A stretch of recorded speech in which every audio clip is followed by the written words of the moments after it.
人面蜘蛛是台湾体型上介大吉芒蜘蛛，主要是食一寡虫拖。最近有民众伫咧彰化市的石牌坑生态步道，看到一只人面蜘蛛伫咧食壁报的画面。生态导览员就表示讲，真有可能是这壁报伫咧找食的时阵，无细粒飞入去蜘蛛网仔内面，这个画面真罕得看到。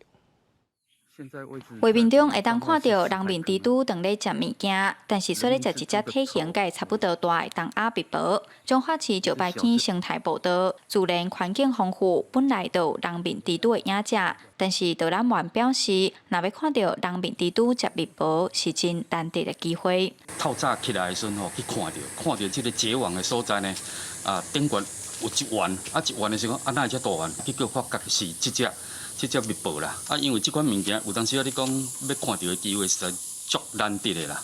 母的人面蜘蛛是台湾体型上大的吉芒蜘蛛，主要食虫拖。导览员认为，可能是蜜报咧找食时，无细粒飞入去蜘蛛网内底，才会正做蜘蛛的食物。学者表示，人面蜘蛛的蜘蛛网会当超过1公尺，大范围的蜘蛛网互蜡笔容易打入陷阱，食蜜报算是正正常的自然现象。这种大只的蜘蛛伊的网等讲伊足有力的，足强的。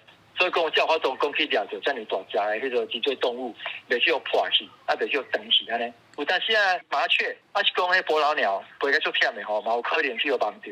研究蜘蛛20-30年的杜一鸣教授表示，蜘蛛利用蜘蛛网蜡笔是维持生态平衡正重要角色，有法度控制虫拖的数量，甚至消灭害虫。学者嘛提醒民众，若是伫野外看到蜘蛛网，千万唔通破坏。记者杨淑晴综合报道。